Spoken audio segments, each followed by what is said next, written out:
کے نقش قدم پر کہتے ہیں حکیم الامت نے کہا تھا، حضرت تھانوی رحمۃ اللہ علیہ نے 100 برس سے زیادہ ہو گئے میرٹھ کے جلسے میں کہا تھا کہ تم اگر یہ بوجھ سمجھتے ہو کہ مدرسوں کو مسجدوں کو چندہ دینا پڑتا ہے، یہ ہمارے اوپر بوجھ ہے، تو ٹھیک ہے دینا چھوڑ دو، ہماری تنخواہیں بند کر دو، ہم میں سے کوئی آٹے کی دکان کھول لے گا، کوئی چاول کی دکان کھول لے گا، کوئی اور تجارت شروع کر دے گا، ہماری روزی روٹی کا مسئلہ حل ہو جائے گا۔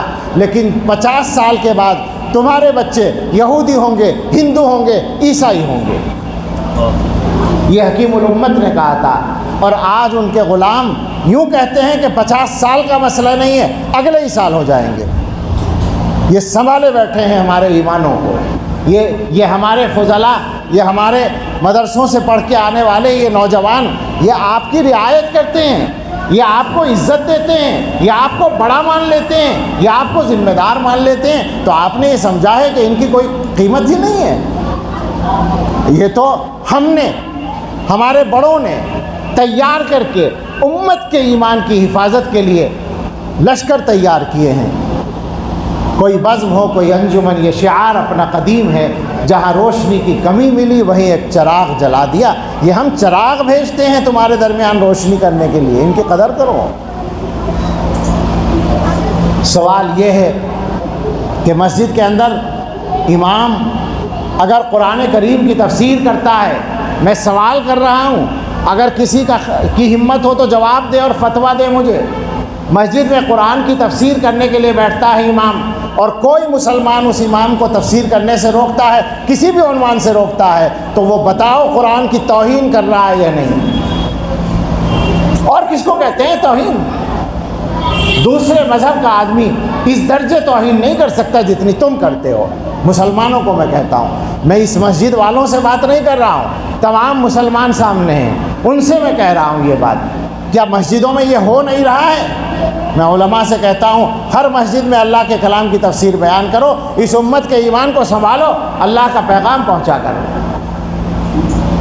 قرآن کی کیا یہ ہوتا نہیں ہے کہ مسجد میں امام صاحب قرآن کی تفسیر کرنا چاہتے ہیں اور ان کو روک دیا جاتا ہے کہ یہاں قرآن کی تفسیر نہیں ہوگی؟ ایسا کہنے والے اپنے ایمان کی خیر منائیں،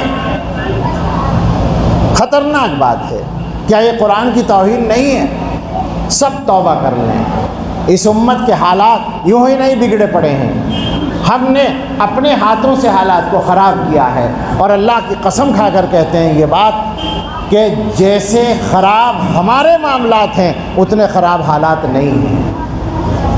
اللہ نے کرم کر رکھا ہے، اللہ نے رحمت فرما رکھی ہے، اللہ تعالیٰ نے حضرت محمد صلی اللہ تعالیٰ علیہ وسلم کی برکت سے ہمیں عذابوں سے بچا رکھا ہے، ورنہ ہم نے عذابوں کو دعوت دینے میں کوئی کسر نہیں چھوڑ رکھی ہے۔ میں سمجھتا ہوں کہ شاید سالوں کے بعد میں نے کسی مجمع میں اس لہجے میں بات کی ہوگی، میں نے چھوڑ دیا ہے اس انداز سے بات کرنا، لیکن شاید کبھی ضرورت بھی ہوتی ہے، یہ پیغام پہنچانا ضروری ہے۔ حالات بہت خرابی کی طرف جا رہے ہیں، ایمان خطرے میں پڑے ہوئے ہیں، اور ہماری غفلت ٹوٹنے کا نام نہیں لیتی۔ بچوں کی بات ابھی مولانا توحید صاحب بیان میں کر رہے تھے، بچوں کی تربیت وغیرہ کے بارے میں آپ ذرا بتائیں، وہ جو بچے ایمان چھوڑ رہے ہیں، راز تو نہیں ہے کوئی، پتہ ہے نا آپ کو کہ بچوں کے ایمان جا رہے ہیں، کوئی الزام تو نہیں لگا رہے ہم کسی پر، ہمارے پاس تفصیلی خبریں موجود ہیں، دلی کی موجود ہیں، یہاں پرانی دلی کے بہت سارے میرے احباب آئے ہیں، ان سے پوچھ لو ان کے پرانی دلی کے علاقوں میں کتنی لڑکیاں غیروں کے یہاں چلی گئی ہیں۔ دلی کی سرحد سے قدم نکالو، میوات کے علاقے کی طرف چلو، گڑگاؤں میں جاؤ، ہزاروں ہزار، ایک سال میں ہزار لڑکیاں غیروں کے یہاں جا رہی ہیں، اور یو پی والے خیر منائیں، یہ نہ سمجھیں کہ ہمارے یہاں نہیں ہو رہا ہے۔ 15 دن پہلے ایک چھوٹا سا قصبہ ہے 40-50 ہزار کی آبادی کا، وہاں کے لوگوں نے بتایا کہ ہمارے یہاں ایک سال میں 50 لڑکیاں گئی ہیں غیروں کے یہاں۔ کیا ہو رہا ہے آخر یہ؟ آپ سمجھتے ہیں کہ یوں ہی ہو رہا ہے؟ یہ ہماری غفلت کی سزا اللہ کی طرف سے آ رہی ہے۔ جن بچوں کے کانٹا چبھنا ہمیں پسند نہیں ہوتا، وہ بچے ہمیشہ جہنم میں جلنے کے لیے جا رہے ہیں، اور ہم خاموشی سے دیکھ رہے ہیں۔ وہ ماں باپ زندہ کیسے رہتے ہیں؟ وہ ماں باپ، ان ماں باپ کو نیند کیسے آتی ہے؟ اور پھر دوسرے ماں باپ ان سے عبرت کیوں نہیں پکڑتے؟ غفلت کا یہ عالم ہے، کچھ پتہ نہیں ہے اولاد کہاں ہے اور کیا کر رہی ہے.